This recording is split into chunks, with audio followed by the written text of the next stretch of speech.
You're listening to the We Are Libertarians Podcast Network. Find all of our shows at wearelibertarians.com.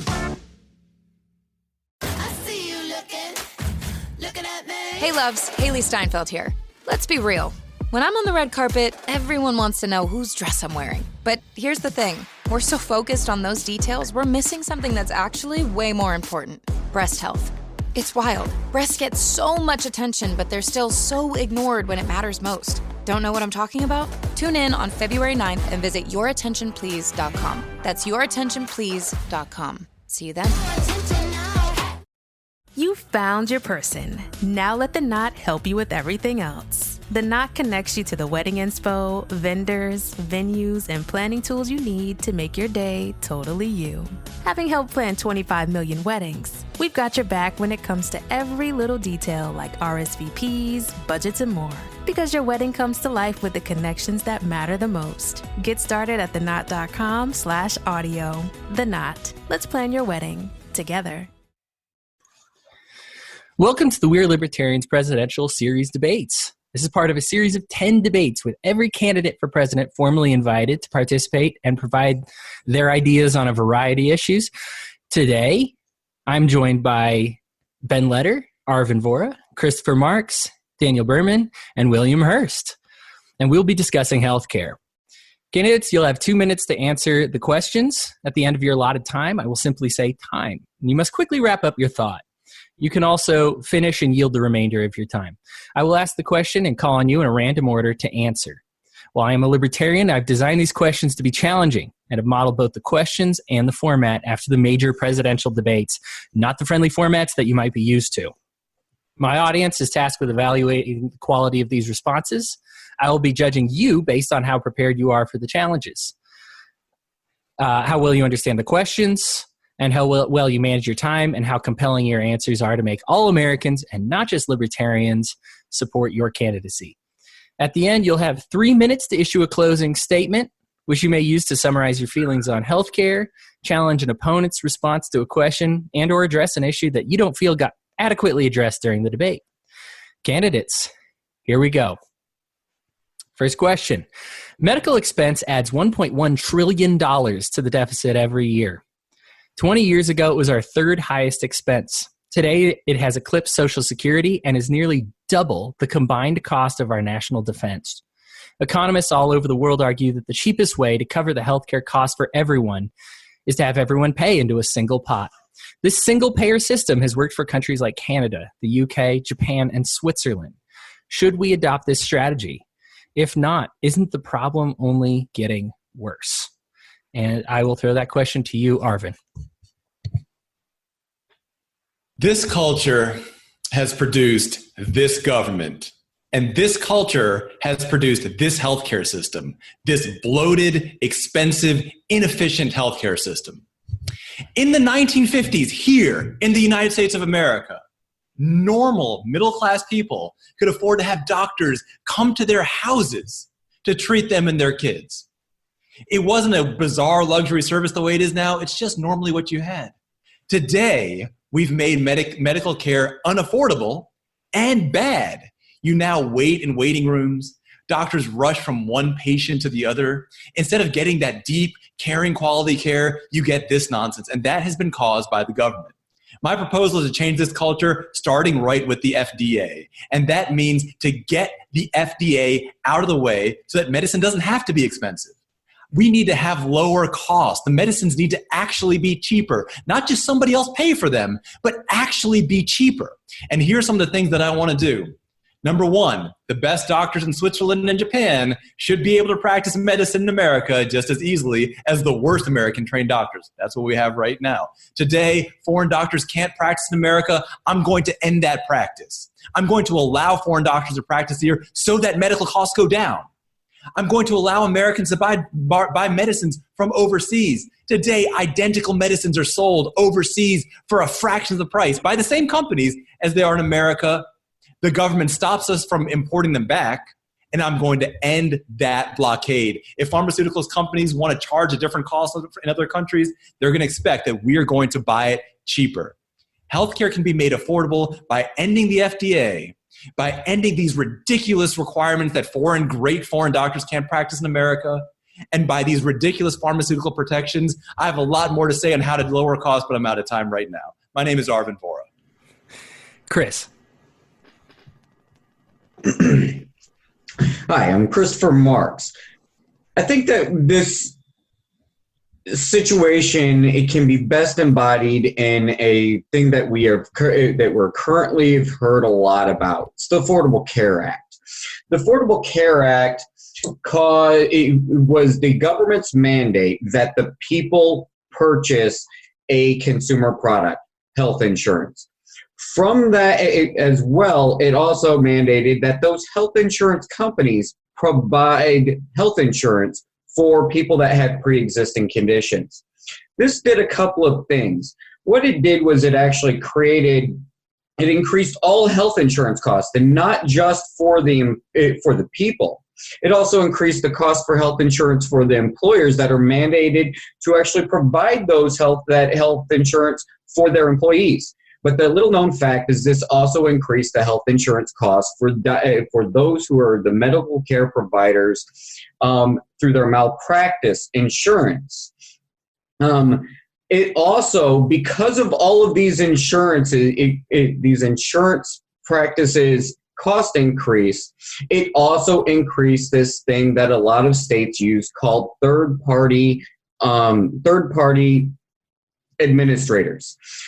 This overall increase in cost also caused your medical care providers to increase their cost to compensate because of this. Government got involved and made things worse. If we removed a lot of these, the necessity for insurance, the governmental involvement, the mandate that insurance that people purchase insurance, which is actually already been resolved by the Supreme Court, you're going to see that your medical care providers are going to be able to do the job that they ultimately want to do, and that's provide insurance to their consumers, and they're going to be able to do it cheaper. All right, thank you. Dan. Hey, I'm Dan, taxationist at Behrman. And to answer your question, I think Arvin really got a lot of good points on this. And it's, we look at the healthcare system and we hear Bernie Sanders is always saying, hey, everybody needs to have free healthcare. And what's so wrong about that? What's wrong about free healthcare, right? It sounds awesome. We're all going to be healthy. We're all going to be taken care of, and it's not going to cost us anything. It sounds great. Who wouldn't want that? The reality is it's not really free. There's a cost and someone's going to pay for it. And what's interesting about this discussion is we're always fighting over who's going to pay for it. And we talk about the expense and sharing the costs and all these other things and the insurance and how we're going to spread that cost. And then we get upset at, hey, there are these big corporations making all this money. Well, if all we're going to do is share the cost and we're going to come up with this program that's going to make everybody pay so that we all pay less, even the healthy people are paying for something that they don't need, we're still ending up with these corporations who are making massive, massive profits. And the only way that we can really fix the system is to say, okay, look, those people don't need to be making these massive profits off of this thing. They're basically, extorting us with fear to make us pay into the system. We're thinking we're going to die, and so we have to just give over, hand over all of our money, and that's how they get us. And we need to look at the system. And a lot of the things that Arvin mentioned, deregulating the FDA or allowing competitive markets in that place, are going to lower the cost. That means we're going to take the profit away from these big corporations, not by force, not by price fixing, but by creating an actual free market where we can afford to choose what we want, how we want to take care of ourselves. And through those choices, we're going to lower the costs. And that means that we're not going to have to worry about insurance. We'll be able to afford the care that we want, and we'll be able to choose the care that we want without having to worry about who's going to pay for it. Right at 2 minutes. William, your time.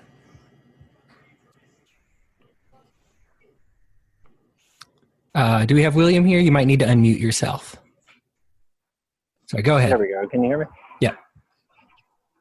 All right. Mr. Marks talked about the cost of admin, and the figure on that is 25 to 30% of every visit to the doctor.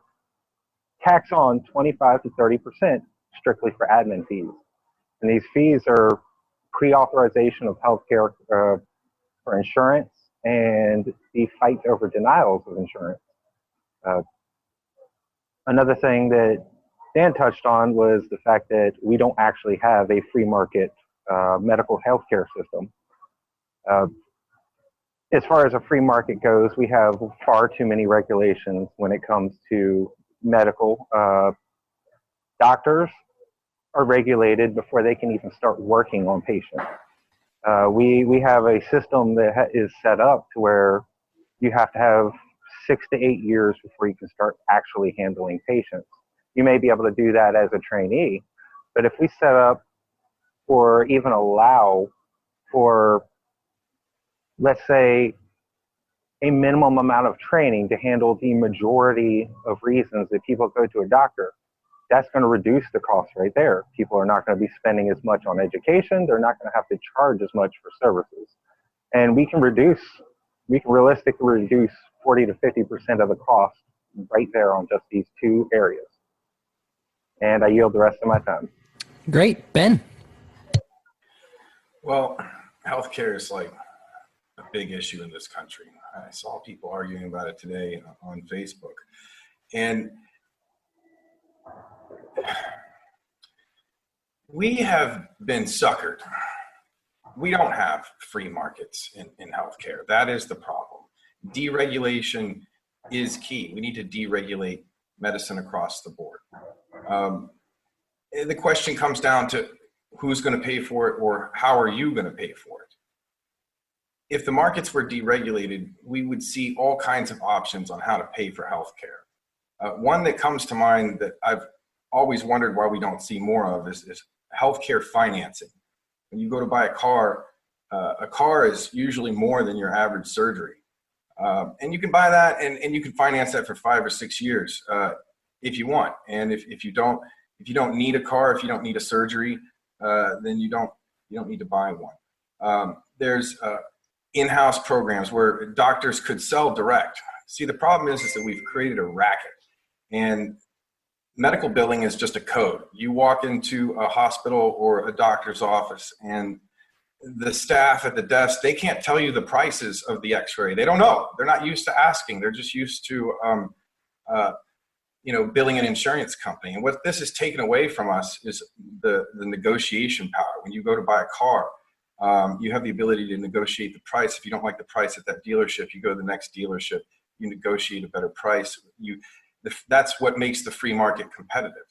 What we've done by fixing the prices and fixing the market is we've taken all the competition, all the incentive to compete on prices out of the industry.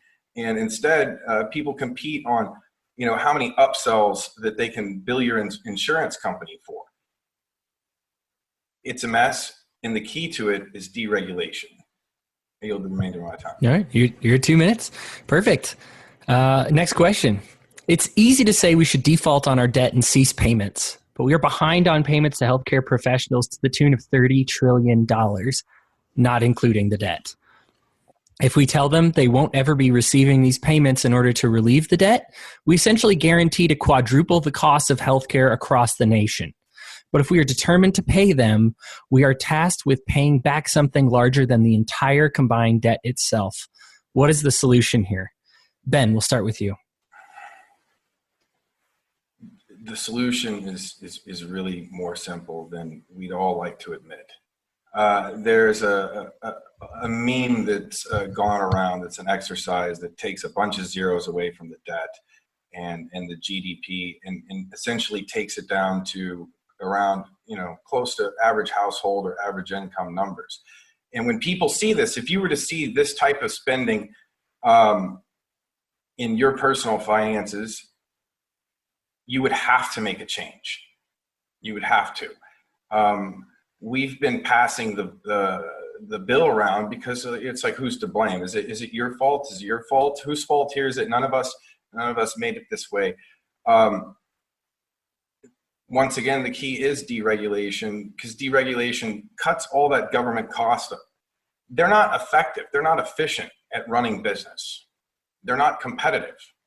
We can take all of this spending out of the debt by letting the free market do its job. And no matter the thing about the free market is people talk about, this group of people or that group of people. And the thing about the free market is the free market always, if somebody finds a niche, if an entrepreneur finds a niche, they cater to that niche, and all niches get catered for. The key is to rein in spending, and we can cut all these taxes, eliminate all these programs, free markets. I yield. Great. Daniel. So with a lot of these things, if we look at the big picture and we look at just kind of the net of, what's going in and what's coming out of a system, a lot of these systems can actually be, we talk about money that's going to go to a doctor, but then we're also talking about money that's going to be taken from that doctor in terms of taxes and fees and licensing and regulations and all these other things, opportunities and costs, and forcing them to pay, to employ administrators and all these other things. If you start loosening up those regulations to where they don't have these costs, they don't have to give half of their profit over to the government, they don't have to pay so much for their licensing and everything else, the net effect is that they're still making money and they're still happy. And the reality is we need to start looking at these things. These are, you can tell somebody, hey, I'm going to give you $100 million and you're going to be wealthy. But hey, the catch is I get to tax 99% of it. Well, you're not really making $100 million. And so, when you look at a system like this, what are the doctors really making? And sometimes the doctors are struggling to get by. They're not making millions of dollars every year. Like, some people think like doctors are the wealthiest profession. Some of them are struggling, and it's because of all the regulations and everything else. And when you start getting rid of this, you can make their lives easier, and they're not so concerned about getting past debts paid. And especially if we're talking about defaulting on some debt, we're also going to have to forgive some debt, and but things are going to clear themselves up. And it's, if I owe you money and you owe me money, we can cancel that out. And hey, there's nobody lost. Nobody loses. Great. William. Could you repeat the question? Yeah. Essentially, we have a great deal of debt. We owe healthcare providers $30 trillion. If we don't pay them back, or just say we're not going to pay them back, it's estimated that the cost of healthcare will quadruple. If we do pay them back, we're tasked with paying back $30 trillion, which is larger than the debt itself. And so it's just saying, what is your solution as president?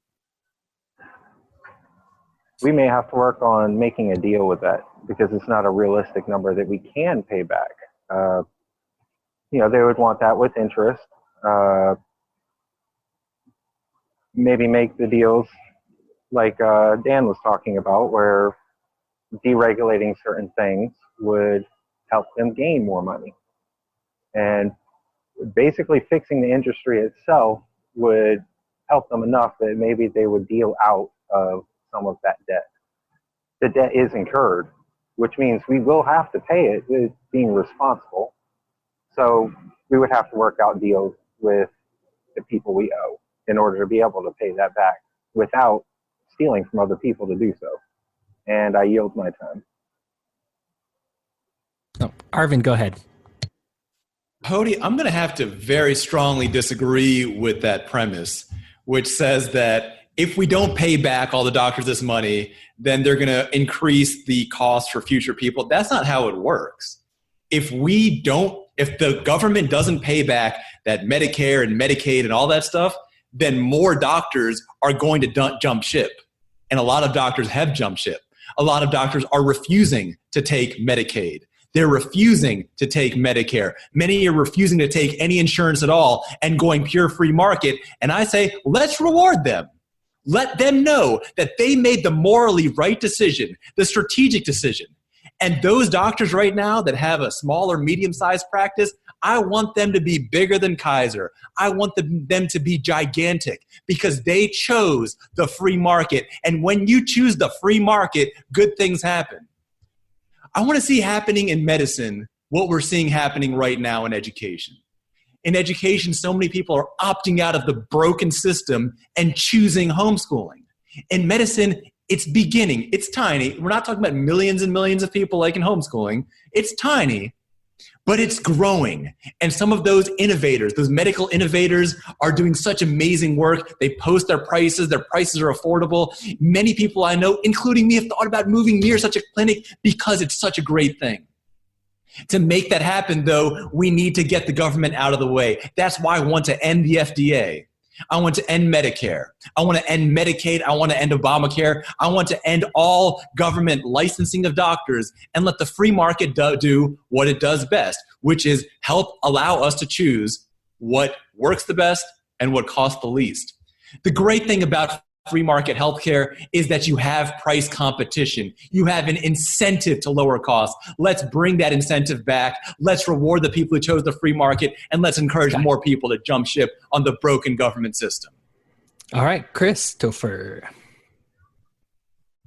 Well, I think that what we need to do is we need to remove the state requirement that these medical care providers utilize third-party administrators. I think that we need to remove the concept of the mandatory medical care providers having mandatory malpractice insurance. I think that there's an alternative solution to that, and that would be maybe for them to actually manage a trust fund for malpractice situations. And we certainly need to get rid of the mandatory health insurance for people. I think when we ultimately get rid of all of these kinds of situations, you're going to see that your medical care providers are going to be able to provide that care and service at a significantly cheaper rate. And we don't have to worry about, uneducated, unlicensed individuals providing medical care. And I don't think that, and we certainly need to make sure that there is that liability coverage in place for when those mishaps actually occur. Deregulation sounds nice on the outside. It sounds like it would be beneficial to all, but there are certain regulations that need to be in place and they need to be maintained.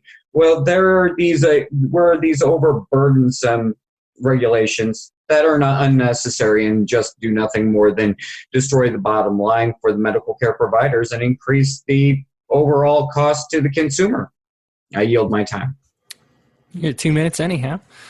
That's fine. Candidates, we'll move on to the third question. During the Affordable Care Act discussions, the one thing Republicans and Democrats agreed upon was that insurance should cover pre-existing conditions. However, this mandate has drastically increased the cost of insurance, with most programs now charging over triple the cost of what they used to before the ACA. With out-of-pocket costs on basic life-saving medicines approaching 5 figures every month, not having insurance is a death sentence for these people. Is it better to save more lives with the expense to insurers or hand out a death sentence for lacking the foresight to be insured? Or do you have another option? And I'll begin with William.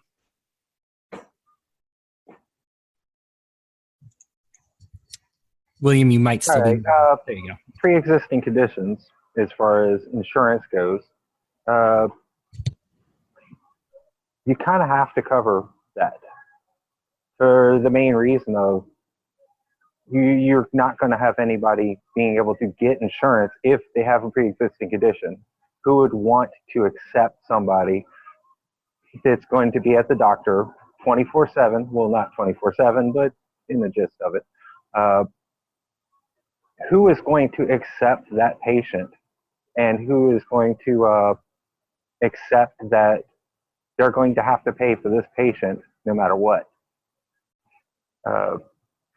If you leave it up to choice, not many places are going to do it. And any place that will accept that will accept a lot of them and accept a lot of that responsibility. So that's where we have to run into causes or cases for charity. Charity would have to handle some of that if we went that direction. Now, as far as pre-existing conditions go, they can call anything a pre-existing condition right now. Let's say you get into a car accident, you break your leg or something like that, and you get a couple big cuts. A couple years down the road, you have a pulmonary embolism from a blood clot that reaches your lung. An insurance agency can claim that that is a pre-existing condition from a car accident that you had prior to that. Other things leading from there would be the possibility of an infection at the hospital. Would they want to continue paying for you after that point, or would they want to try to drop you like insurance companies do now? All right, Arvin. Absolutely not. There's the idea that you should be required to cover a pre-existing condition is basically turning insurance into welfare. Insurance is designed to manage risk, not to redistribute wealth. You can have something else designed to redistribute wealth. I don't support the welfare state, but I mean, that's welfare. Insurance should be efficient. It should be low cost. It should be affordable. It should be something that you get to mitigate risk. Now, the issue that we're dealing with here is not so much an insurance issue. We're dealing with a price issue. The reason that these things become such an issue, become so significant, is that insurance, that the medical care that it's paying for itself costs so much. Why does it cost so much? It costs so much because we've created an artificial labor shortage. That's by preventing foreign doctors from practicing in America. We've then created an artificial medicine shortage by preventing people from buying drugs from other countries and by driving up the regulatory costs of drugs in America. The result, it's bad for people with pre-existing conditions, and it's bad for everyone else too. Today, if you have a rare disease, not a pre-existing one, just a rare one, if you contract a rare disease, you will never, ever, ever, ever see a cure. You know why?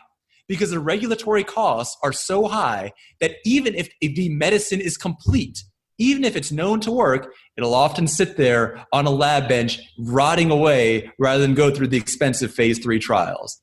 That's what's happening because of things like the FDA. I want to get rid of the FDA. I want to get rid of all these border protections because I want to drive down the cost of medicine.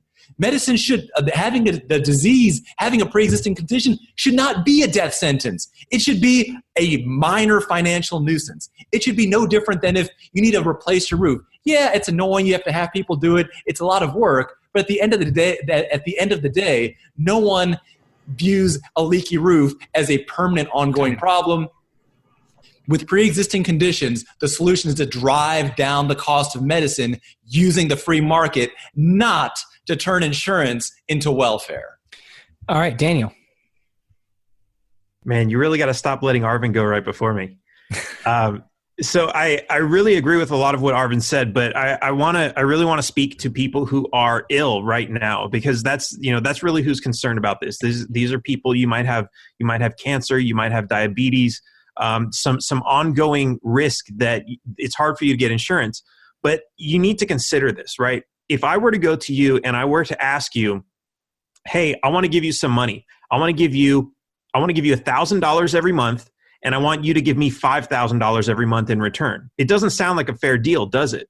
And that's because that's really what you're asking an insurance company to do. It's just like Arvin said, it's not welfare. It's risk. It's gambling. It literally is a form of gambling. It's saying, I hope that I'm not going to get a disease, but if I do, I'm paying a little bit of money so that will be covered.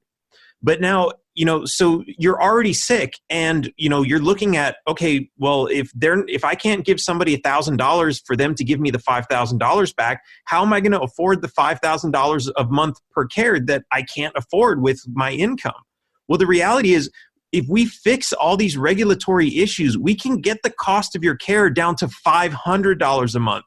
Half of what you're going to pay to an insurance company. You're going to be able to get the care that you need, and you're not going to have to worry about dealing with insurance companies. You're not going to have to worry about like all their jerking you around and saying, oh, well, we don't cover this, or something was, you have to pay deductibles and all this, and giving them more money and your premiums going up. You won't have to deal with that. All you're going to do is the cost of your medication is going to go down and down and down, and there are going to be multiple choices for you to choose from where you want to get it, and you can compare costs, and some might give you better care for a little bit more. Some are going to cost a little bit less and maybe not have some extras. And that's going to be your choice. And you're going to be free to do that. And you're going to get the care that you want. And you're going to be spending less than you're paying on insurance right now. Great. Christopher. Yeah.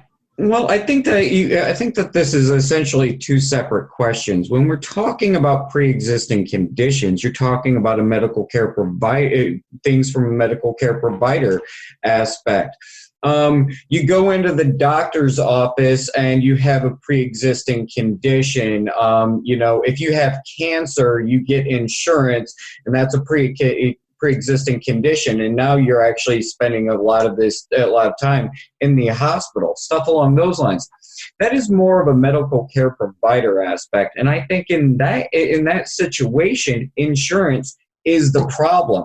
Insurance and the third-party administrators is the thing that's actually driving up the cost to you, the consumer, as well as causing a serious issue with the medical care provider's bottom line. But then we have the aspect, another one that I've noticed Dan as well as Arvin discussing.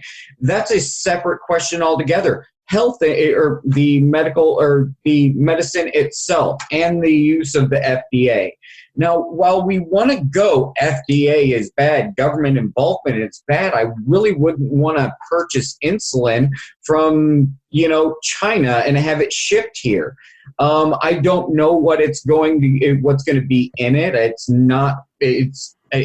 And I'm going to be putting that in my body and basing my belief and trust in this thing that I don't know what it is in me.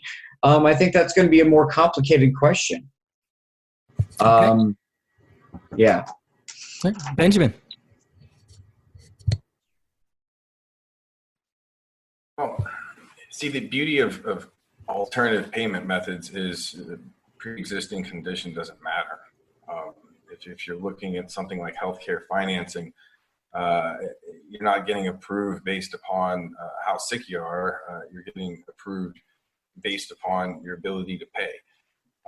And I've got to believe that if we allowed the financial companies to compete against the insurance companies, that would really open up the competition, and that we would see, low interest rates on surgeries and expensive procedures, like we do with new vehicles or home mortgages.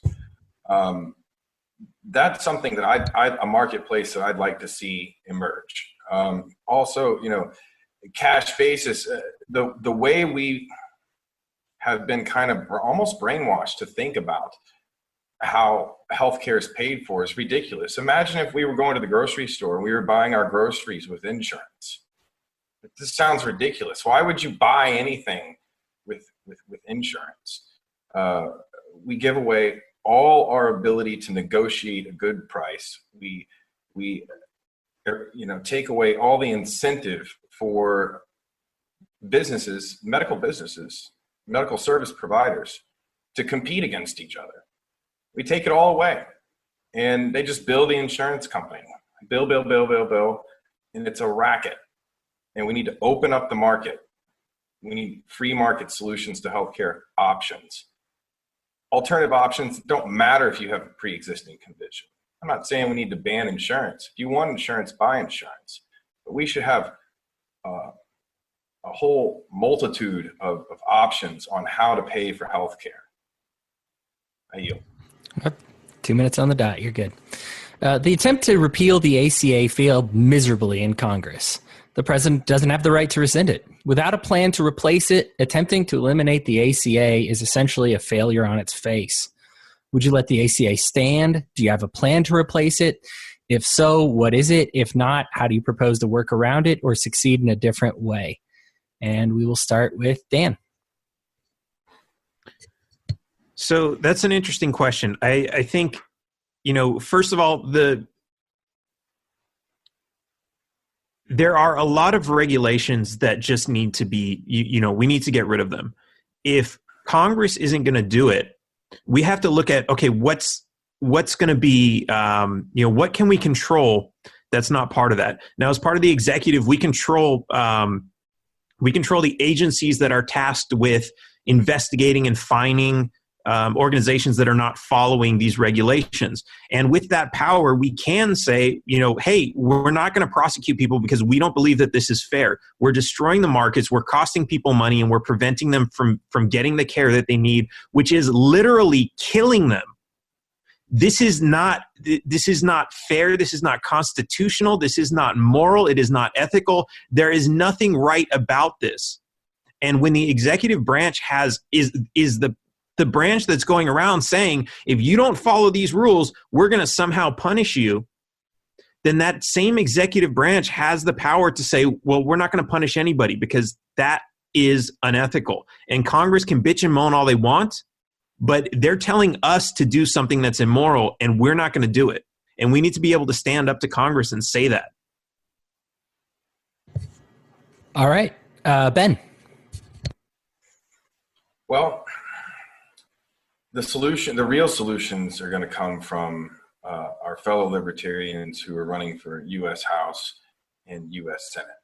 And what we really need is to start putting together our own legislative plans, our own ready-to-sign legislation that our House candidates are ready to introduce and that our Senate candidates are ready to approve, and our presidential candidate is ready to sign into law. And we need to demonstrate that level of organization and that level of unity to the American people.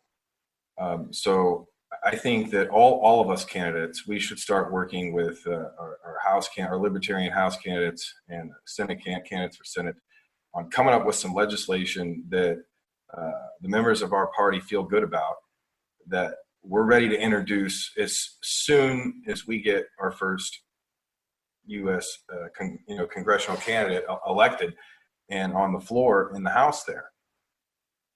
That's where our solution is going to come from. I mean, we can come up with great ideas, and we've heard a lot of great ideas. We need to put them into something that can potentially become law, that either takes away some authoritarian regulation that's, narrowing the scope of the market, or if it's a law that needs to happen to empower the free market to start to fill these niches and create these options that drive these prices down and keep them down. I yield. All right, William. Sorry, I'm having problems with my audio button here. The reason is they're failing to repeal it is because of the amount of people that would be hurt by repealing it. And I do agree with what Ben said. No one person can actually make a decision on this. It's going to take a lot of minds together to find out what the best course of action will be to get rid of something that legitimately helps people, with all of its flaws as well. But we need to find something to replace it. And that is going to take the work of not just all of us libertarians, but it's going to take the work of every party and every American to chime in to say, will this hurt me, or will that idea be better? And so it's going to take actual democracy to get that taken care of. And I yield my time. Arvin. The Republicans controlled in 2016 the presidency, the House, and the Senate.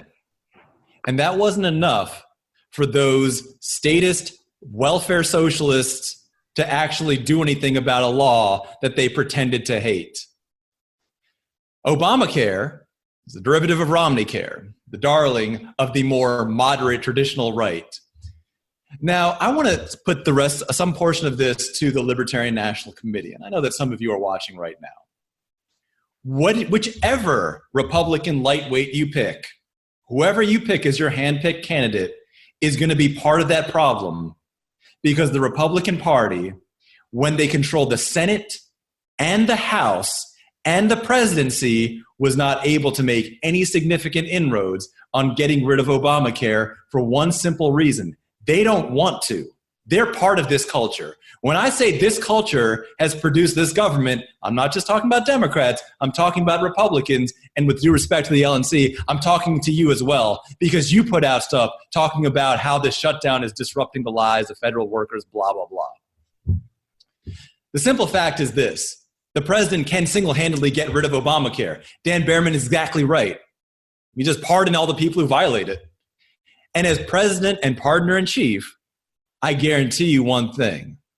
If you do not enforce Obamacare, if you don't follow these healthcare laws, I don't care if you're a big Fortune 100 company or a tiny little startup, I'm going to pardon you. I'm going to pardon you before you get to trial. You will not have to, if you choose not to buy an Obamacare approved thing and just buy whatever insurance you want, I'm going to pardon you too. I will use the power of the presidential pardon to nullify, to get rid of Obamacare. In the meantime, those of you who have the opportunity to serve on a jury, in the meantime, use that power and say not guilty on any violations of Obamacare. Time. Christopher. I actually don't think that the ACA is going to be an issue that much longer. I believe that it was the Supreme Court out of Texas just ruled that to mandate a individual of the people purchase a consumer product is unconstitutional.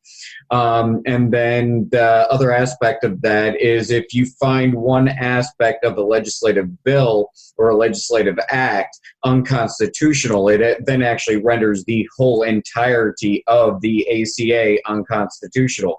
Right now, I think that we probably got a lot of legislators at the federal legislative branch level scurrying around trying to figure out how to, in fact, replace it. But the reality is, government meddling, in summary, finds the people that don't purchase a product, which drove up the cost for the product for the people and their employers, increased the amount owed by the people that the insurance wouldn't recover. And then it also increased the cost to do business as a medical care provider and damaged the profits and the medical care professionals in general. So the overall end here is what would happen is if we remove this whole mandatory malpractice insurance, we removed the mandatory third-party administrators, and instead we said, hey, based off of a average of the average revenue of your business, you put into a certain amount, up to a certain dollar amount, into a trust fund. Now you are actually making a return investment for this trust fund. It also is sitting there in the case of a malpractice instance. You're going to see that it's not going to damage your employer. It's not going to damage you. You're not going to have to fight with an insurance provider on what they will and will not cover, or who you can and cannot do business with, because I think that was a best overlooked aspect of this thing is if you have an insurance, you go, right, I need to go to the doctor. I have to go to this doctor or this doctor or this doctor because that's who's in your network. All right. Next question. The largest cost citizens have in the entire realm of healthcare is prescription drugs. Before government oversight, placebo pills, snake oil, poisonous and useless remedies were on the market. The trade-off was that the medicine was much more affordable. To most, the idea the free market would fix the problem seems like a fantasy because it already wasn't fixed in historical context. Would you change the current system? If not, how would you reduce the astronomical cost? If so, how would you explain how the free market will actually take care of it this time? We're going to start with Ben. Well, okay, so we're talking drugs, we're talking the FDA. And the FDA came about, it was inspired by this book, The Jungle. It was over 100 years ago. And it was a book that depicted some people that had immigrated to the United States and were working in some sausage and meat factories around Chicago. And occasionally a person would fall into the meat grinder or something, and that's pretty disgusting. So people panicked at the time, and They wanted some kind of security that this wasn't happening, to their food, and it just got expanded into what it is today. And what didn't exist then? Internet reviews. Internet reviews didn't exist in the early 1900s. The free market can provide the reviews that we need. If you're a drug company, we don't need the FDA. We could have plenty of people. If you want to be successful as a drug company, I would think that you would you'd want to maybe pay for an inspection or something, or pay for some kind of third party review or anything that the government's providing there. I don't see why the free market and the technology we have today can't do a better job for far less. I mean, so much of this could be automated and online, and doctor's visits could be as simple as this debate that we're having right here. We have the technology. We just got to get the government out of the way. All right. Arvin. Here's how absurd things have gotten. One of the things you see happening today is off-label prescriptions. What that means is the government approves a medicine for one thing and doctors provide it for something else. Even doctors aren't taking the FDA seriously. One of the most expensive part of the FDA approval process is the efficacy requirement. You have to prove not just that the drug is safe, which would be cheap and allow us to lay off many, many FDA useless employees, but you have to prove that it's effective, and that's obviously harder to do, much more expensive. It doesn't matter if it's effective, because the simple fact is doctors will, it doesn't matter if the FDA thinks it's effective, because doctors are going to discuss it with their peers. They're going to look at their own experience. They're going to read research papers about it. You buy medicine in America, unlike almost anything else, after consultation with an expert. What the FDA has done, it hasn't made us any safer. What it actually has done is made the price much more expensive, so people often just go without treatment. It has made it take much, much longer to get to market. So you have situations, as depicted in the film The Dallas Buyers Club, where people just make their own illegal black market versions. Yeah, when you turn something into a black market situation, you're not going to be happy with the results. The correct solution here is not to say, oh my God, we need to have the government protect us, because no one's using the FDA in a serious way in the first place at all. Instead, we need to realize, as Ben said, that we are not living in the 1930s. There was no information age then. Now we're living in an information age. You can get as much information about any medicine as you could possibly want. You can look at the chemical formula, you can read reviews, you can read patient testimonials, you can read doctor analyses, and if you don't trust yourself to do it, you can hire a doctor to read them for you. Getting rid of the FDA is going to make the cost go down. It's going to stop people from going without treatment. It's going to make us safer. It's going to make us healthier. Great. Let's go on to Chris.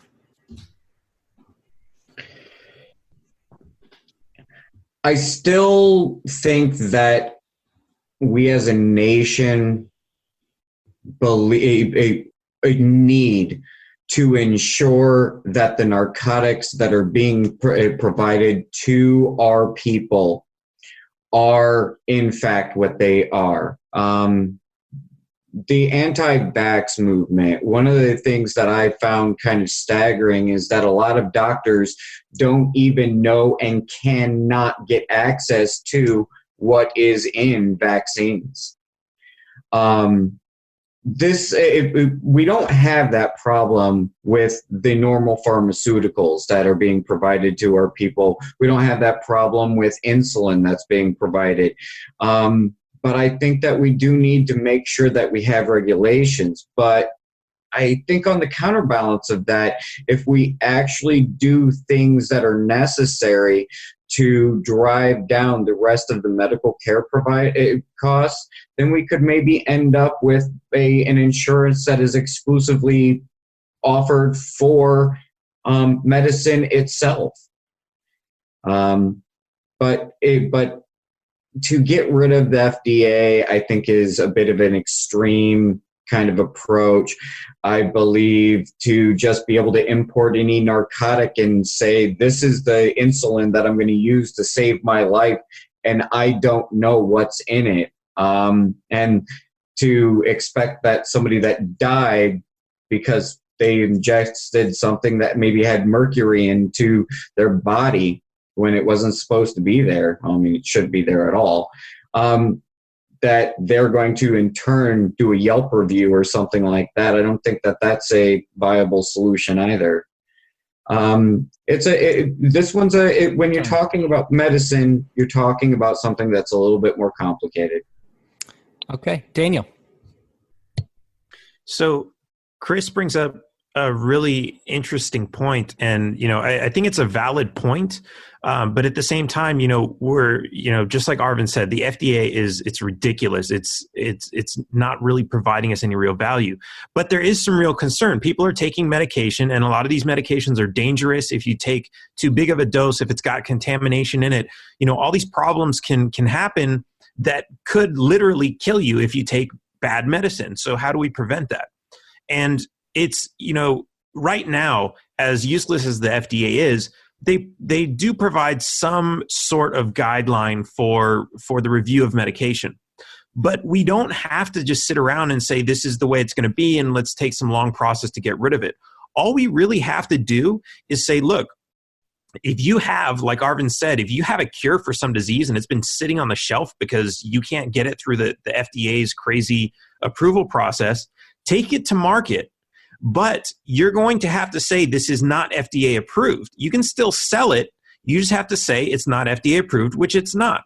And if you do that long enough and allow it, what you're going to do is you're going to create a market for a third party to come along and say, look, the FDA is not going to approve it because their process is too expensive. We'll approve it. We'll certify it. We'll look at it. We'll examine it. We'll see what's in it, and we'll certify it. We'll put it through tests that aren't going to cost as much, but we're going to create a new organization, and we want this organization to have a good reputation, and we're willing to put our name that this is good. And when you start doing that, you start creating free market alternatives. The FDA becomes absolutely useless, and then you can just shut it down. And that's really the route we need to go. It's non-intrusive. It doesn't create a lot of damage in its wake, and it transforms us into a free market system where we have better options and more choice. 2 minutes on the button. William, go ahead. All right. I do agree with Christopher and Dan here. There is a hefty case for medications harming people if it's unknown what is in that product. The FDA does actually check that, and they kind of give leeway to some of the people who pay them. But you also have companies that, under a free market system, if we change to a free market version of the entirety of the prescription or the pharmaceutical industry, they're bad actors. And they will take medications that people rely on, and as proof, Valiant, they raised a medication from $13.50 a pill to $750 a pill. The reason they can do that is because of patents. They have the patent on that or that medicine. A free market solution would get rid of the patents, but also give no incentive to develop the medication. So how would a company be able to make the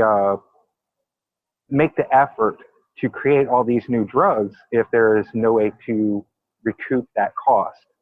In a free market, everybody would be able to create this medication and give alternative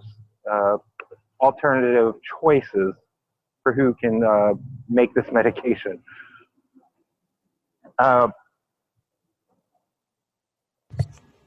I yield my time. Okay, great. You're at 2 minutes anyway.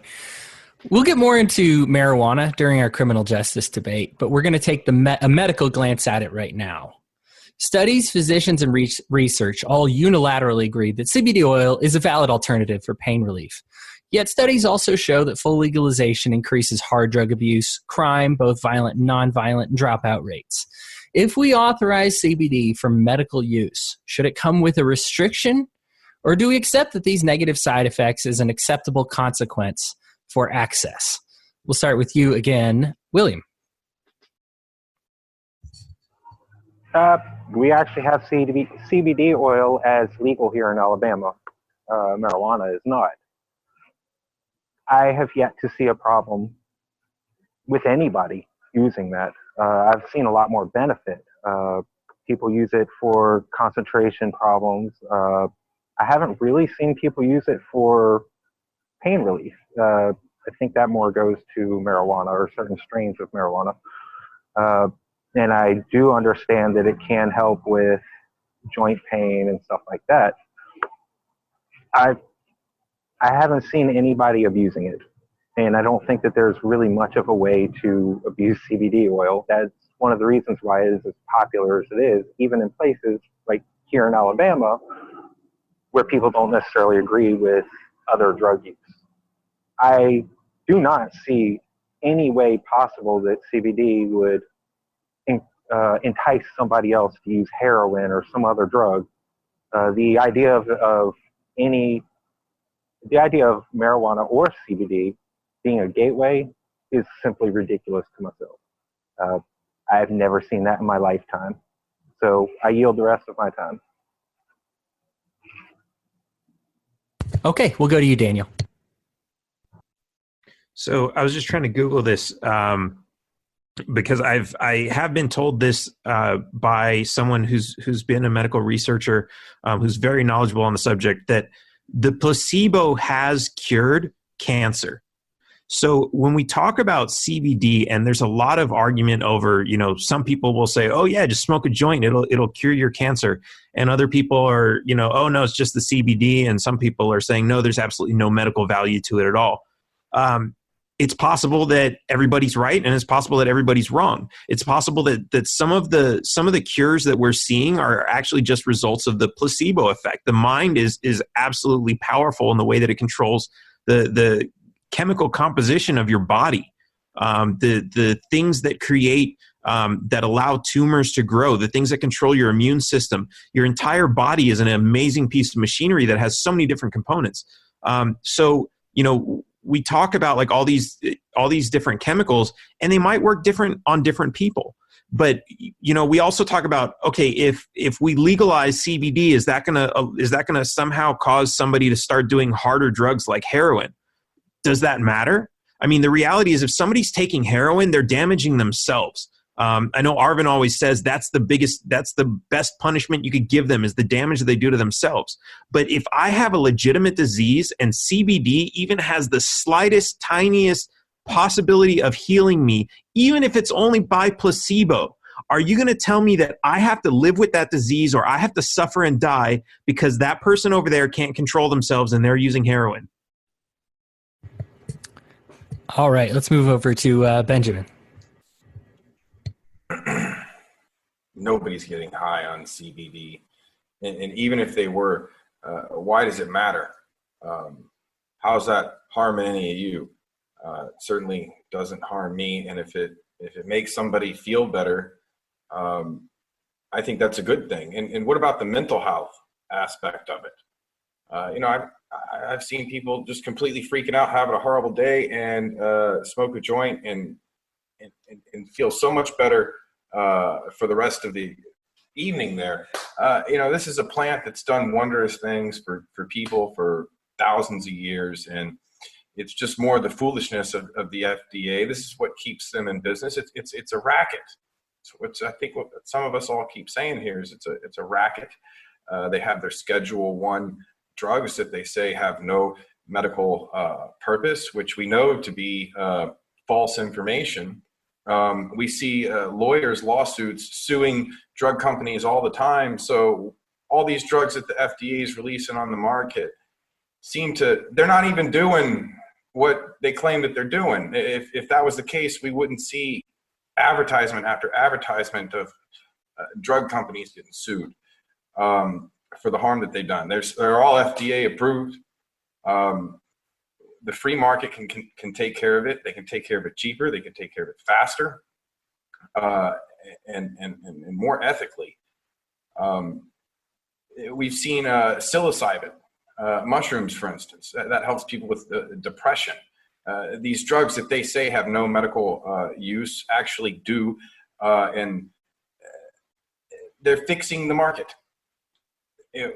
I know that there's been a little maybe debate over the FDA being a good thing here or not, but I'm telling you, they're not, and the free market can do better. Right at 2 minutes. And let's move it on to Christopher. As an American Indian, I believe in holistic remedies. I actually am opposed to utilizing Western medical practices. Marijuana, in its own nature, the stems and the stock can be used for fibers to create clothing, paper. The leaf itself, after being steamed and having the THC removed, can be used to create CBD, which has, according to some of the research I've looked into, caused mutated cells such as cancer, at least some of them, to actually commit suicide. They break apart rather than continuing to grow.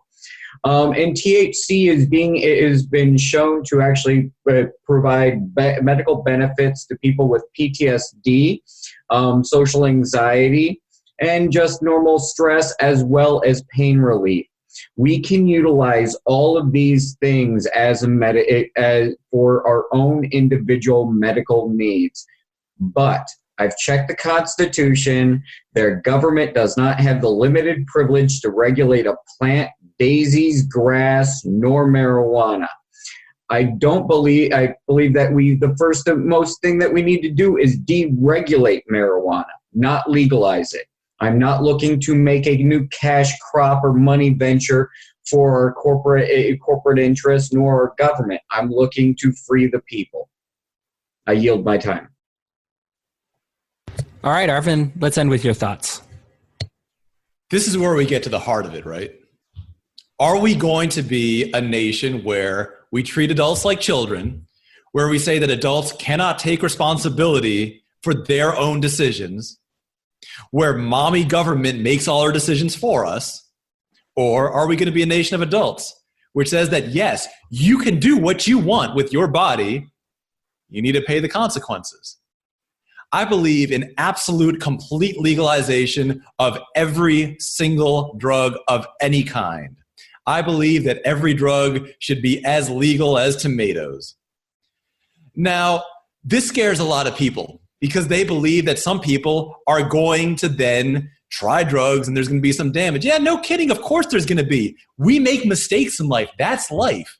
Part of life is you make mistakes and you learn from them, or you watch somebody else make a mistake, suffer, and you learn from them. What we have today, instead of a responsibility state, we have a welfare/regulation state going on. What we have, for example, in certain states, you have people who are unable to get a job working with heavy machinery because they can't pass a drugs test, to the point that people can't find enough workers. These are states that have unemployment. They have people who are choosing welfare rather than work. The way to end drug abuse is to let people face the full consequences of drug abuse. When you're using drugs, you sometimes are going to have to make a choice. Do I take this job or do I take this hit? And a lot of people are going to choose both. But when more and more people realize that the option might be between living and starving, people are going to choose responsibility. We need to stop shielding people from the consequences of their adult decisions. I fundamentally believe adults are adults. You own your own body and you can do with it whatever you want. All right, great. Moving on. On a similar strain, countries have had a moderate amount of success creating safe havens, areas where people addicted to illegal substances where they can use these drugs. It has decreased AIDS and HIV, other diseases, reduced overdose, and help alleviate addiction. Assuming you're unsuccessful, in getting the FDA abolished or working around it or getting them to legalize any of their drugs. Would you approve of funding to create a safe haven or for legislation that would allow it? Or do you have a different idea? Arvin, we're going right back to you. Let's call this like it is. What you said is a little reverse. It's not that safe havens are preventing people from getting AIDS. It's that the drug war is causing people to get AIDS. Banning heroin needles, one of the most insane moves by the state that I've ever seen, literally encourages people to engage in the high-risk practice of sharing needles. That's being caused by the drug war. So let's not say that a safe haven is protecting us from people's natural behavior. This bizarre and unnatural behavior of sharing needles is caused by the drug war. Would I support funding for safe havens? No. I would pardon everyone. I've said it before and I'll say it once again, that if I'm elected, I'm going to be a pardoner in chief. On my first day, I'm going to pardon Julian Assange, Edward Snowden, and Ross Ulbricht, but I'm pardoning every single nonviolent drug user, nonviolent drug seller, nonviolent drug trafficker, nonviolent drug kingpin, that's people like Ross Ulbricht. I don't think that the solution to a bad government decision is another decision to kind of counteract the first decision. That's like where you say that entrepreneurs can't start businesses, but we'll give you a welfare check. That's exactly wrong. We need to get the government out of this entirely. You know, I've heard Christopher say a few times that people don't really care about what they put in their bodies, but if you go and watch people at a grocery store, they're looking at ingredients. Why? Because they don't want to put even sugar in their body that they don't want to have there. I imagine that you're going to see much more of that when you have an actual proper free marketplace for medicines and people say, oh, is this a medicine I want to use? And you're definitely going to have that if you have an actual free market for drugs. If you have a free market for drugs, you're not going to see these unpredictable quantities. You're going to see the predictable quantities that you see in all of the free market. Time. So no, I don't support more government. I support getting government out of this. Fittingly, Christopher, it is your turn. I would like to first correct the narrative. I've never said that people don't care what they're putting in their body. I've said that you cannot trust what is on the label is what is in the bottle. You can see that with like a lot of actually supplements that it'll say it'll got some kind of root blend in it, and when you actually look into it, you do the test, it doesn't have that in there. But in regard to safe havens, no, I'm not actually for creating safe havens. However, I have read into them, I've looked into them, and I think that safe havens are a good thing. But I think that this is something that should be more of a community-based aspect of things, and maybe something that is being provided by a charitable organization, a non-for-profit, for example. They do good things for it. It does prevent people from overdosing. I don't know necessarily how it negatively affects AIDS, but AIDS or blood transfusion diseases. However, I could see where if everybody had their own needle, they had their own spot to use that, and they also had the supervision to ensure that they didn't OD, that there would be social benefits to that. But should government fund it? No. And I yield the rest of my time. All right, let's move on over to you, Ben.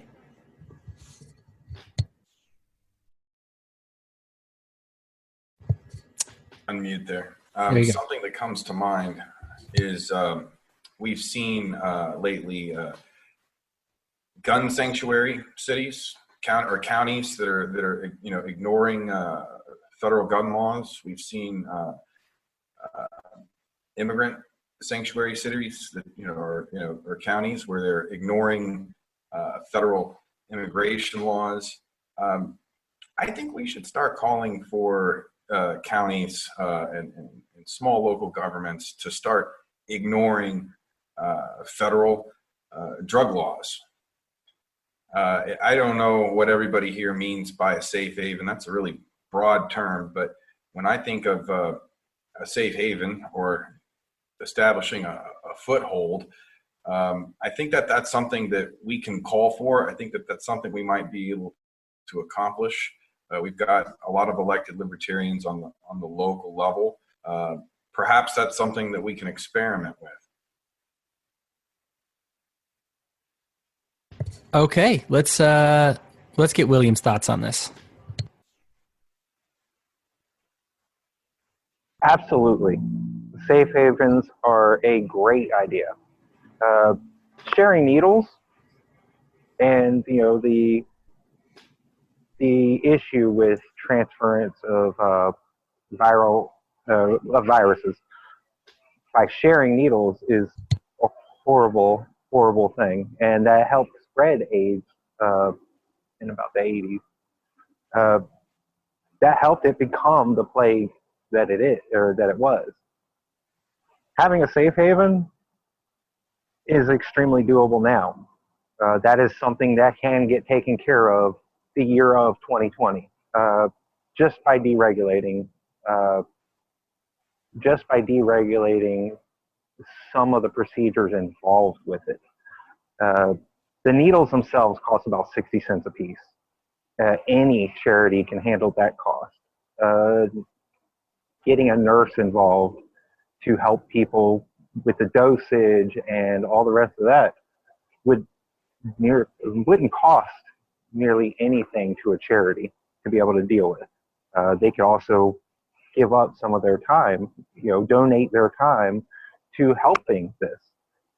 And it would be a good place for people to learn about the drugs that they're using instead of just using a drug, understanding nothing about it, and just having the feeling without any knowledge of what's going on behind the scenes. What can this do to you? Well, if you're going to a safe haven, you might have a pamphlet that explains this while you're waiting on getting your high. Not allowing safe havens is a bad idea. And I do yield my time. Okay, let's end with you, Daniel. So if the question is, should the government fund it? The answer is absolutely not. Should they exist? Absolutely. And everyone brings up some really good points why. And I know a lot of people are concerned with, hey, if we start allowing people to use these drugs whenever and wherever they want, that's going to create all kinds of problems. If you look at the states that have legalized cannabis, there are, you can't just walk into like a CVS or Walgreens and buy it. And none of these places are going to want to sell heroin because for the most part, these are general stores. They cater to, general people. They want people going there with their families. A lot of these big corporations want people to bring their kids there. The same reason, Coke is sold on schoolyards because they want kids to get used to buying their product. This is how big corporations think. They're not going to start selling hard drugs, just because they can. So if we allow people, all we have to do is say, we don't have to fund anything, really. All we have to do is say, look, we're not going to send the police after people who are using these substances. I don't agree with using those substances. I would never use those substances. I don't want anybody that I know to use those substances. But the reality is some people are going to do it and they're going to do it with the black market. And that's what's making it dangerous. So if you remove the criminal element, which is the government going around punishing people for acting according to their own free will, that's the criminal part of this. If you get rid of that, that's actually going to save you money. So it's not necessarily funding a program, it's defunding another program that's going to make everybody safer. Okay, thank you. Candidates, we have 3 more questions, and then we'll end with your closing statements. The majority of our research into mental health care here in the United States is funded and produced by the government. Those who frequently discuss downsizing government put themselves at odds with victims and advocates of those who suffer from mental health afflictions. According to experts, we're at the dawn of understanding complex neurological and psychological issues and treating them. With the free market essentially leaving the issue untouched beforehand, should we expand it further, leave it where it is, or reduce or eliminate it? If the latter, how do you explain this to those who have untreated disorders with the knowledge that is only beginning to grow? And we'll start with you again, Arvin. If you want to see what happens when the government and pharmaceutical companies get together to manage mental health, you can look at the nationwide disaster that is Adderall overprescription.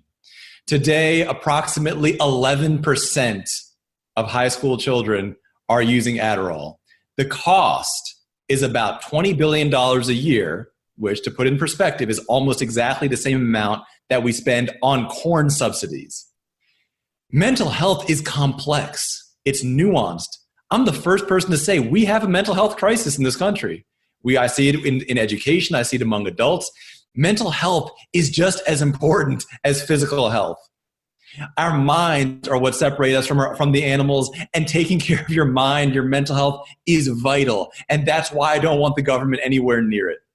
The human mind is a wondrous instrument, but it's a delicate one. It's one that can be damaged by changing social pressures, by unexpected confluences of things ranging from social media to parental expectations. To put the government in charge of something that complex and that nuanced, we've seen what happens there. That's what happens when you put the government in charge of, well, in this case, mental health and Adderall, or when you put the government in charge of something as complex as education. Mental health needs to be handled through innovation, through new ideas, through compassion, through care, through actually caring about your customers rather than seeing them as cash cows. It is no place for the government. It is certainly no place for crony capitalism. This needs to be handled by individual entrepreneurs or by individual companies with a broader view of life. I don't want to see mental health damaged further by government. We need to get the government out of what it's doing right now, not let it do even more damage than it's already doing. 2 minutes. Christopher, go ahead. The government has caused these problems. The government's scheduled regulation of a great many of things has caused problems, and it has prevented the medical care providers to actually be able to do the research that they want to do and expand on that. MDMA, psilocybin, LSD, hallucinogens, marijuana. These are all, in a lot of cases other than LSD, are naturally occurring things in our environment. And as somebody who actually myself believes in holistic remedies, I've seen and read up on some of the medical reports, and unfortunately, those medical reports have to be done underneath very strict conditions here in the United States or abroad internationally.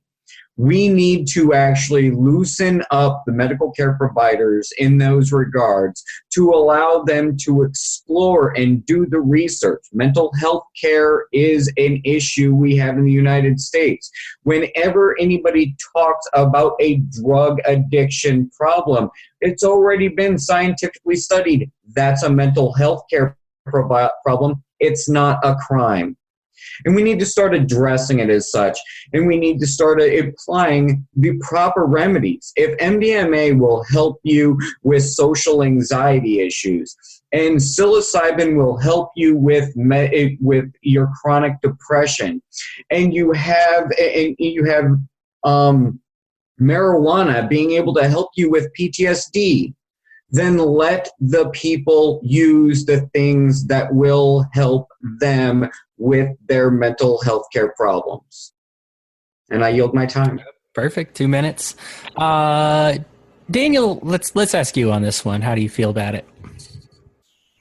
So mental health is interesting. And, like it's been said, everyone is different, and why people develop mental illnesses is all different. Some people are diagnosed with mental illnesses that they don't have. Some people, their kids are extremely active, they're extremely hyper, and they're told, oh, this is a disease. You can give them a medication and it'll calm them down, when really, no, it's our nature to be hyperactive. I've got 2 dogs. One is lazy and sleeps all day, and the other one likes to run back and forth up and down the stairs all day. They have different chemistry and different emotions, and and they react to their environment differently. And people are all different. And if you give government the task of trying to say, okay, there's a disease out there, whether it's depression or PTSD, any disease, like if you give this to government, what government's going to try to do is they're going to come up with a one-size-fits-all formula and they're going to try to apply it to hundreds of thousands or even millions of people who they've never even met and never even examined. And so while this is a serious thing that needs to be addressed, people need to have the freedom to address it however they see fit. Some people might seek psilocybin or other drugs that are illegal now to treat PTSD that have shown in medical studies to have real valuable treatment medicinal properties for these diseases. And the government's just sitting around saying, no, you can't have that because a pharmacy hasn't paid the FDA enough money to go through all these procedures to be able to say it's a cure. And we can't have that. Government does not need to come up with a program to treat this. We need to allow people to make their own judgment and treat themselves based on the information that they can get from experts that they can consult with.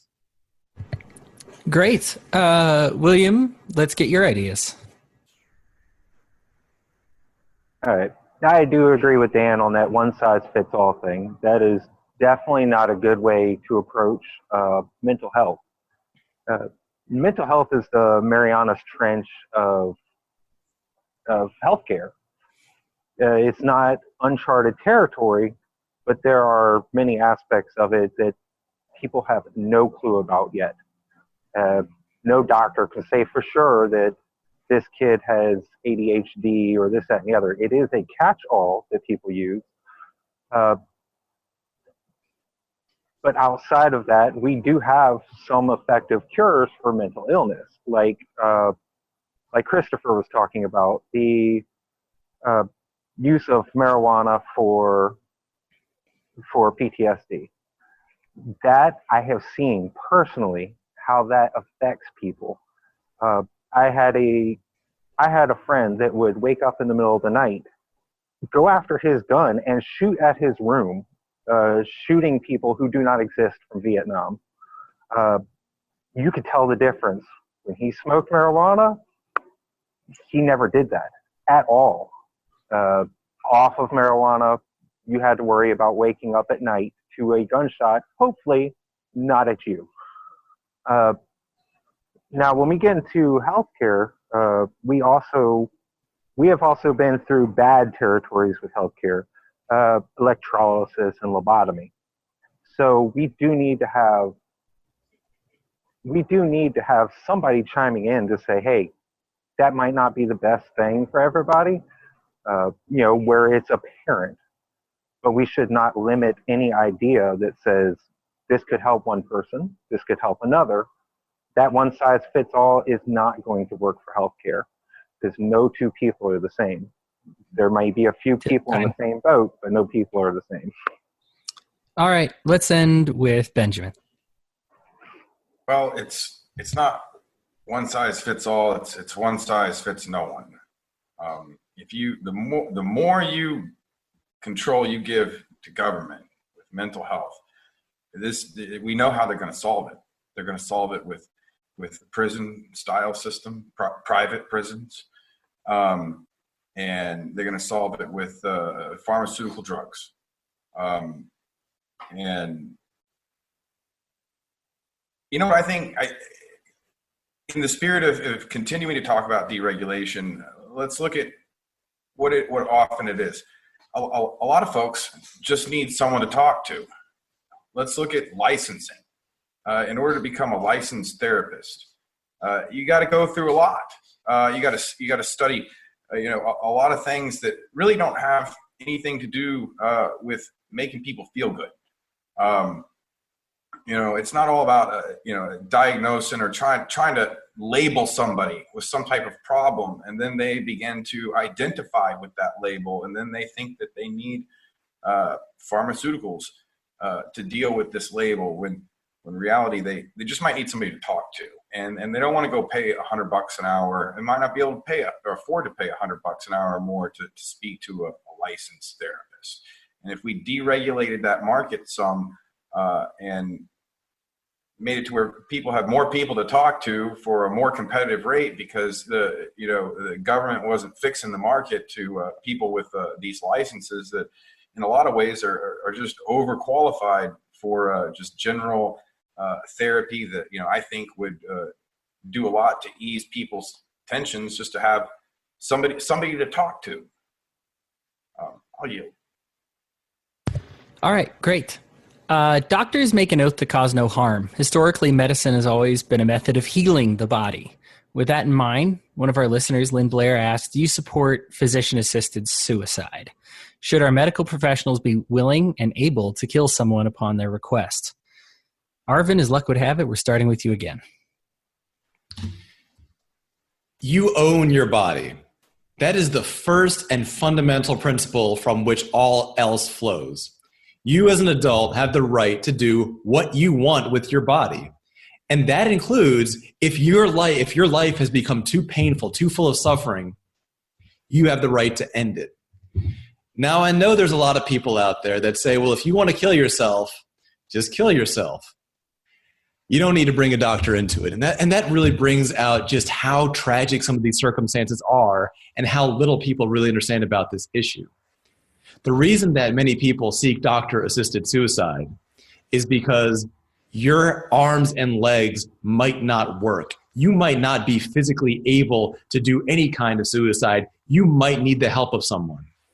And since you're already suffering enough, you might want the help of someone who knows what they're doing, who can do this as comfortably and as painlessly as possible.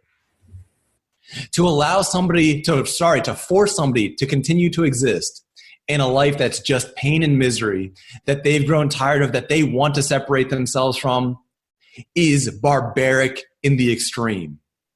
Laws against doctor-assisted suicide are beyond cruel. They're beyond indecent. They show no respect for humanity, no respect for a person's basic dignity. I'm going to do everything I can to end all restrictions. You have the right to live as you choose, and sometimes you have that right to die as you choose. And listen, there's no chance that this is going to start to encourage other people to die or what other nonsense people are saying. Everyone's primary drive is to stay alive. But sometimes there's something else that is even stronger. These are such extreme cases, and I believe we need to treat people with decency and compassion and remove all laws against doctor-assisted suicide. Great. William, let's turn that over to you. Yes. In the case of taking care of your patient, you do not want to prolong their life so that they can die in pain. Physician-assisted suicide is an ethical question to the doctor and to the patient themselves. It is not a question that we have a right to step in and say unless we are in the situation ourselves.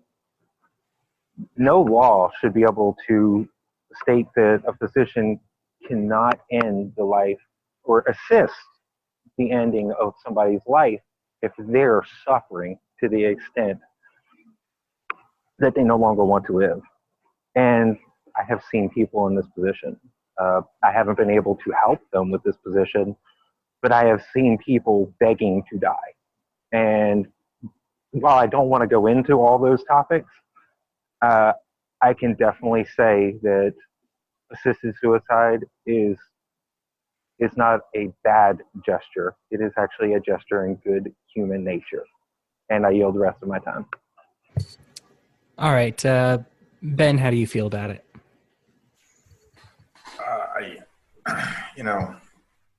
It's one of those topics that makes people uncomfortable, but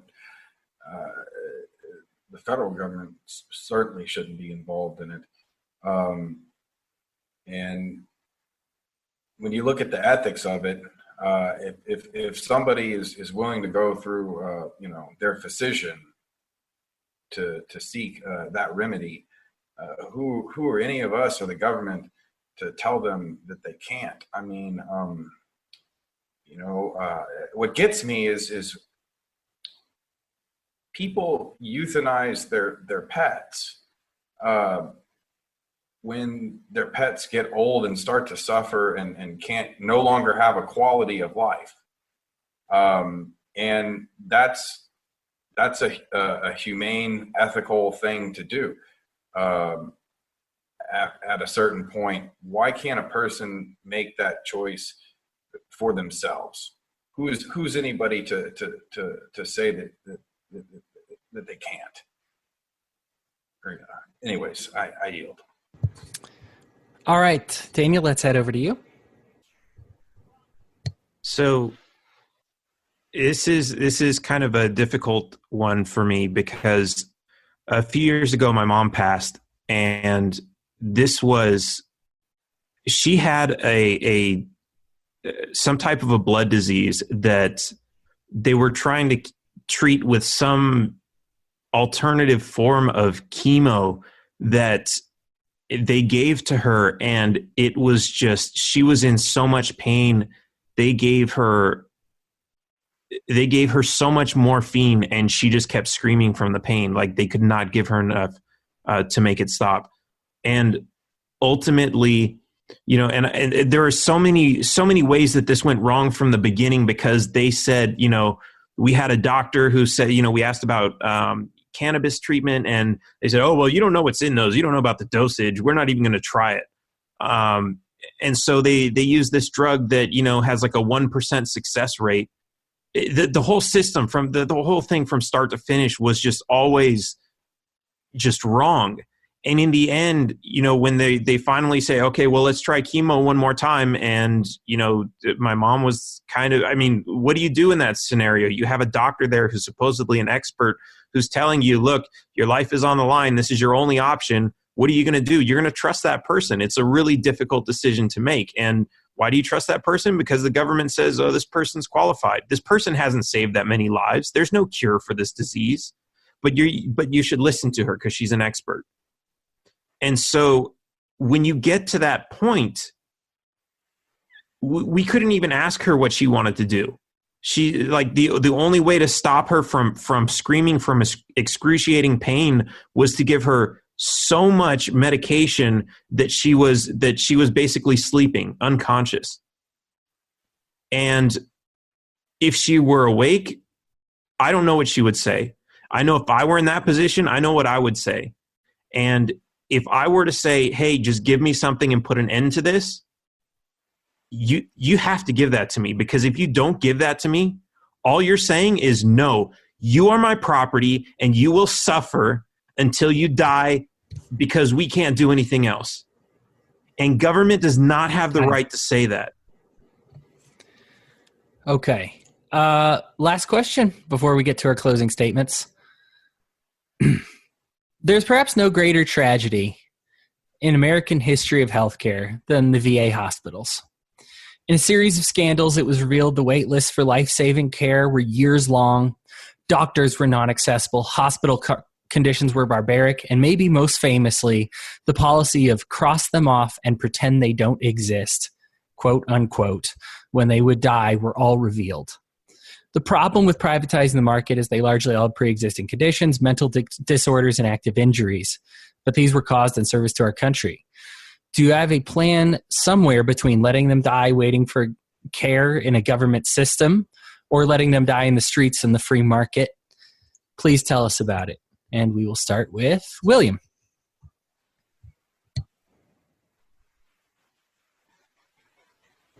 Our veterans gave up their freedoms. Whichever reason they gave them up for was to protect our freedoms. And that's how they view it. The majority of them view it when they go in. Why would we treat them this way? It makes no sense. And we put, or our government has put our veterans in positions that they should not be in. And like some of the posts about some of the rest of us candidates that were in the military as well, we did not make the choice to go out and harm other people. we made the choice to protect our country. That is the view that we had. Well, that is the view that I had. I can't speak for other people. When it comes to the VA, people just ignore veterans.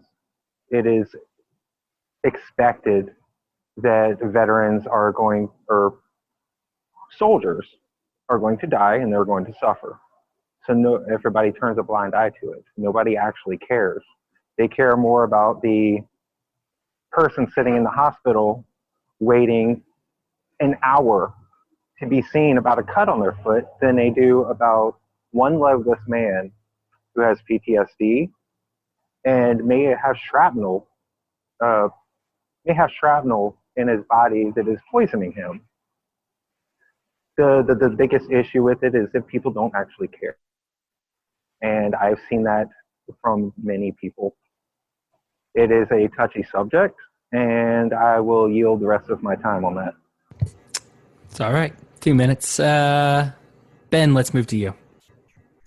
I've never heard a veteran tell me that the VA was just the bee's knees. Not once. It's always a complaint, and that is your big example for government being really involved in healthcare. And do we want that for the rest of the country? Socialized medicine. That's what they have. These VA hospitals need to be liquidated. They're not doing a good job of providing care. These veterans, there's millions of veterans in this country. They could easily come together and do a group rate insurance purchase. There's so many ways that could be done, and then they could buy their health care from whatever hospital that they want to go to. They're not obligated to go to this one hospital that basically has somewhat of a monopoly on their health care. They can go where they can find quality service. It's a bad deal. It's a great example of super micromanaged, government services, and we shouldn't do anything like that for the country as a whole. And we can do better for the veterans. A better deal can be negotiated. We've got a monopoly, and that monopoly needs to be broken up. All right, let's move over to Chris. I am opposed to middleman tactics. And that's exactly what the VA is it's a middleman between the veterans and their medical and their medical care providers. Rather instead, what I would do is I'd just go ahead and dissolve the VA altogether. Veterans did actually put their life on the line for this country. Oftentimes, I believe that the veterans were lied to, misled on to what they were actually doing, but that's beside the point. They put their lives on the line for this nation as they saw it, and they are and oftentimes they came back with some pretty severe injuries.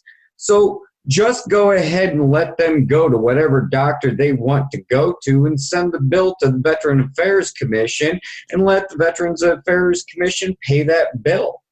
It's as simple as that.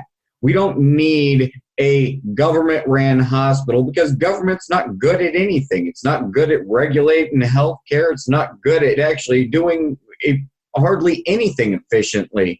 So just let them go to the doctor they want to, send the bill to the Veterans Affairs Commission, and let the Veterans Affairs Commission handle it with Congress.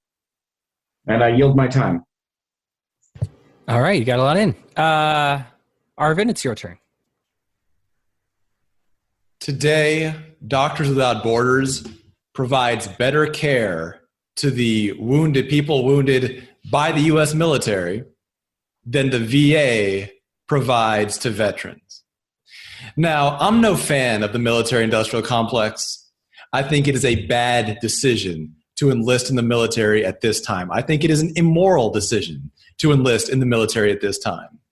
To the young men and women watching right now, before you even think about enlisting, talk to some veterans. Visit the VA, visit the Veterans Hospital. See what it's really like. See how much these puffed up recruiters, the other side of the recruiting pitch. See what actually happens besides, seeing the world and developing skills and whatever other nonsense they're telling you. See how they actually treat you after the fact. But all that said, the way that veterans are being treated in the United States is criminal. The idea that people are being treated like that, even though they've done something that I believe is wrong, even though they've done something immoral, that is not a way to treat another human being ever under any circumstance of any kind whatsoever. What we need to do is get the government out of it. We don't need more government the rest of our lives. We need to get the government out. We need to abolish the Veterans Administration entirely and let the free market handle it. The free market is already handling the other side of it. Doctors Without Borders, you know why they can do so much? Because they're not regulated. Because people are decent, because people want to help people. When you combine decency with a lack of regulation, you're able to provide health care in areas where you would think it would be totally impossible to do that. I want to see doctors within borders. I want those same doctors to be able to provide that kind of compassionate care here, where people need it. Now, you can't really just send the bill to as is because veterans have gotten a lot of injuries, and that's expensive. What we need to do is lower the cost of healthcare by getting the FDA out of it, getting rid of regulations, making this affordable, and treating people decently. All right, time. And last up is Daniel. So in 2014, when I ran for the Texas House of Representatives, I talked with a lot of vets. There are a few military bases in San Antonio. They're all over Texas. And, I did hear a few of them that said they like the VA. But, of course, these people were mostly healthy. So they go to the VA and it's no big deal. They get something small. They get Tylenol for a headache. They like it. To anybody else who's had an actual injury, they hate it. To anybody else who has PTSD, they hate it.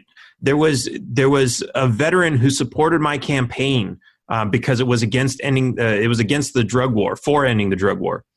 And what he told me was that they were giving him, they were giving him a couple pain medications that just weren't working because he fell from like a 20-foot tower and broke his back. They didn't give him any surgery for years because they said he was some sort of stable, even though he was in constant pain. They gave him painkillers that didn't work, and all he wanted to do was use cannabis because he knew when he smoked it, it made that was the only thing that would make the pain go away. But he had to keep that a secret because if they found out that he was using cannabis, they would have removed him from all the VA programs, taken away his benefits, give him a dishonorable discharge. He would have suffered all these consequences because the VA says, no, we already have a program for you. And that's the program you have to take. And if you don't like it, you can get out of here and deal with it yourself. And you can forget every promise we ever made to you. So that's how the VA treats these vets, and it's terrible. And we can't have that. And if we get rid of this bad healthcare system that we have in the private sector, any veteran will be able to go to a private doctor and get the treatment that they need. They don't need to get it from government because government is completely incompetent when it comes to this. All right, 2 minutes on the button. All right, candidates, thank you so much for your answers to those questions. It's now time. It's now your time. 3 minutes to deliver your prepared closing statements and let the people know how you feel overall on healthcare. We're going to start with you, Christopher. Yeah. Well, first off, I'd like to actually thank Dan. Dan, you came up with in this conversation the idea of privatizing the FDA. I think it's a beautiful idea. I think that it's something that we need to all come together and actually explore. But government is horrible at doing business. We've seen, I've discussed a couple of times now, how the massive failures of the Affordable Care Act actually caused this nation. I think that health insurance, mandatory health insurance, mandatory providing of health insurance by your employers, mandatory malpractice insurance for the medical health care providers is all bad, and it actually drives up the cost for the medical care providers, and in the end drives up the cost to the people utilizing that in consumer service goods. So we have some ideas. We have some solutions. I'd like to actually see that come into play. And very shortly here, you will actually be able to find a healthcare policy that I will be implementing as part of my Christopher Marks for President 2020 campaign. Thank you very much for sharing time with me, everybody. And I yield my time. Okay, let's hear your closing statement, William. All right. One thing that I didn't get to tag on to the VA discussion was the first responders of 9/11. They fought for years to get any kind of coverage, and they sacrificed their lives to go up into those buildings. A lot of people ignored them. And up until I think it was last year or the year before, it took them that long to get coverage. They would not be able to afford any kind of health care otherwise. A lot of them don't have that ability. And I think for people that have provided a service to the country, I think that the country actually owes them a favor in that aspect. Now, when it comes to the rest of the closing statement, our Constitution starts off with, "We the people of the United States, in order to form a more perfect union, establish justice, ensure domestic tranquility, and," here's the important part, "provide for the common defense, promote the general welfare." It doesn't say we need to provide the general welfare, but it does say that we need to promote it. So federal government does need to promote the general welfare of everybody, not provide it. Healthcare for all, the overall question of this discussion, it would help in that aspect. Not in the way that it is proposed now, but a general sense of it would get us to a point that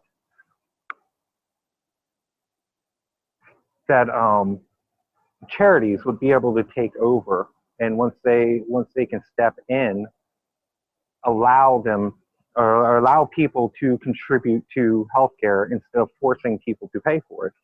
And then we could start on one big insurance program to cover people, because that is the basis of insurance. The more people paying in, the cheaper that coverage would be, along with some other things like taking care of the overall costs. And once you knock that cost down, the cost of the insurance wouldn't cost as much.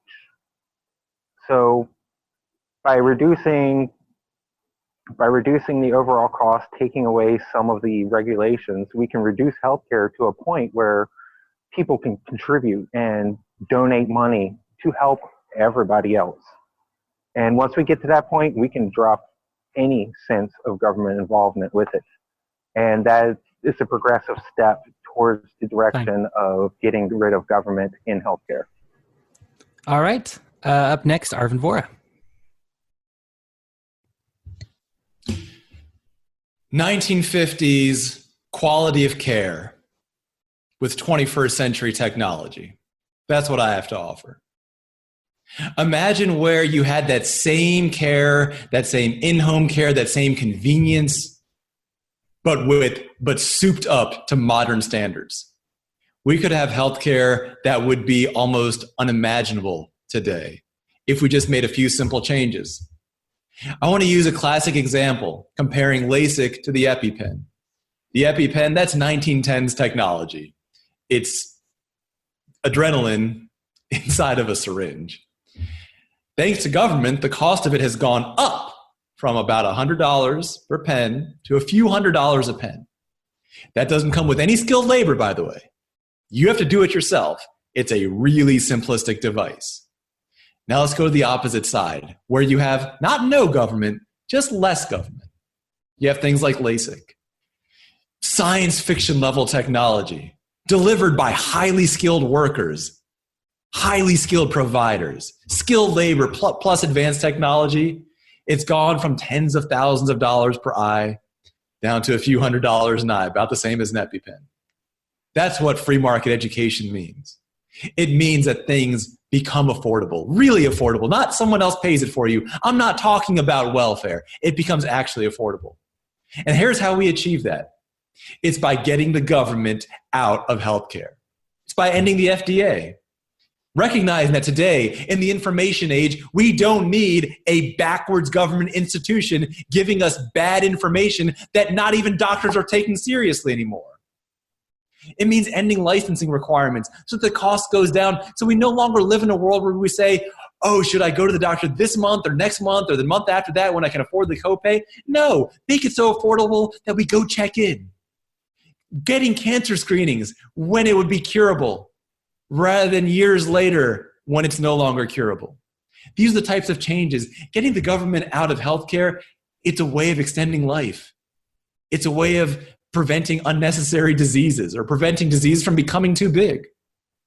It's a way to make sure that we can actually have that price competition that we see everywhere else, that incentive to find lower cost ways to achieve the results rather than finding excuses to raise the price.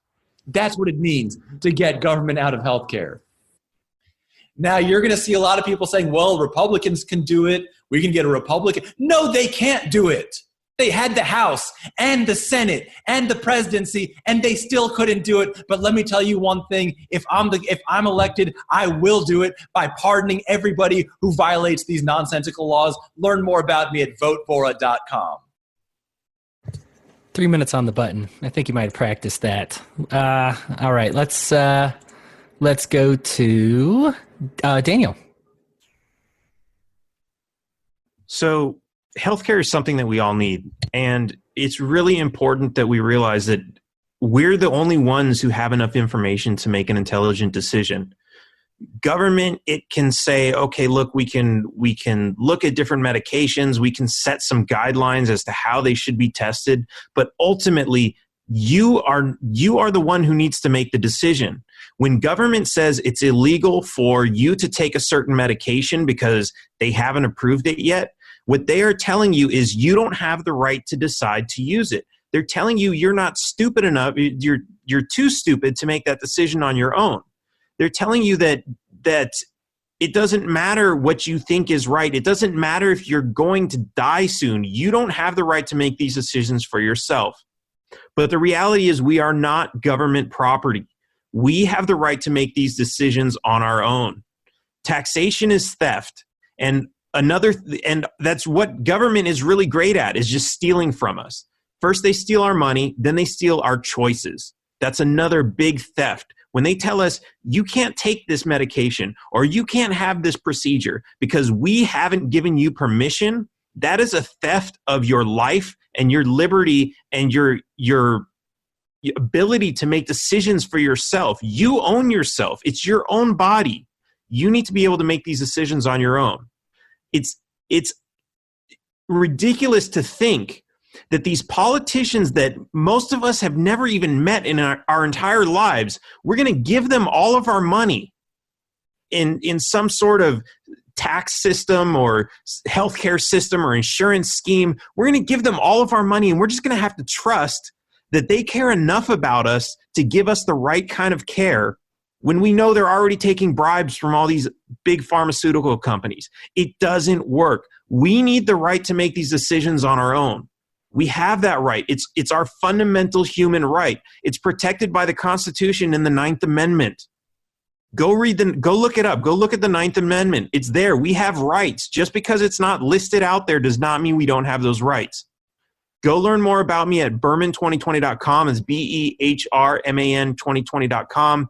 And just remember, we are all free. We are not government property, and we need to start acting like it. All right, last one, Ben Letter. Well, I think this debate was spectacular. I think all you guys did a great job. We heard a lot of good ideas tonight. I think we put out the essence of what the libertarian perspective is on this. What we really need now is around 535 or so people to run for U.S. House and Senate to help us put some legislation together that any one of us would probably be willing to sign. We need that. We need to waive up our healthcare plan, our healthcare deal as the Libertarian Party. And that's something that's beyond the scope of what just the five of us or six of us here can do. The executive branch isn't the legislative branch. We need some legislation. If you ever thought about running and veto bad ideas, yeah. But if you've ever thought about running, consider the Libertarian Party. We have ballot access all over the place. And you could be a candidate for U.S. Congress. And if you happen to work in the medical profession, we would love to run you as a candidate and to allow you to be an advocate for deregulating medicine. My name is Benjamin Letter. You can find out more about me at benletter.com. And another little piece of information that I think we'll all find useful, the hashtag Vote Gold. I think we've all used it. I purchased the votegold.org domain a couple of years ago. That now forwards to the Libertarian Party LP.org 2019 candidates page. So anybody can use that votegold.org, and that forwards straight to the list of all the official 2019 Libertarian candidates, all the current candidates. Find your candidate, find a candidate in your area, support them, and consider running yourself. Once again, my name is Ben Letter, benletter.com. Candidates, thank you so much for your time. Ordinarily, at the end of the episodes, I want to ask everyone to subscribe to our Patreon because that's what keeps us going, or throw us a like or give us a high review. You can throw all that out the window today. What I really want you to do with these and going forward with the rest of these debates is to share them. Share them with your friends. The candidates spend a lot of time in preparation for these debates. They've dedicated over 20 hours of FaceTime just to being in this chat and talking about these issues. They have a lot that they could be doing. They need to be fundraising. They need to be out there being the politicians that they are. And they've decided it was a worthwhile time to spend with us. We always get good response with these episodes. Our average on We're Libertarians, we hit over 10,000 views across the platforms. Debates like this with big names and hot takes, we might get 12,000, 13,000 views. I want to see that up over 20,000. If you know someone who works for the LNC, the Libertarian National Committee, make sure they find this or a link to this. It's important for them to see the candidates that we're running and what they have to say. It's important for your friends to see it, to see all this preparation that they put in, that we have this idea for an America that is more than the status quo, that we are talking about challenging topics, that we address difficult questions head on. I asked questions about as hard as I could from a perspective that, frankly, even I don't have, because I want to make sure that they are battle tested. And I believe that they are. Again, candidates, thank you so much for your time. To you and to the viewers, keep fueling the fires of liberty.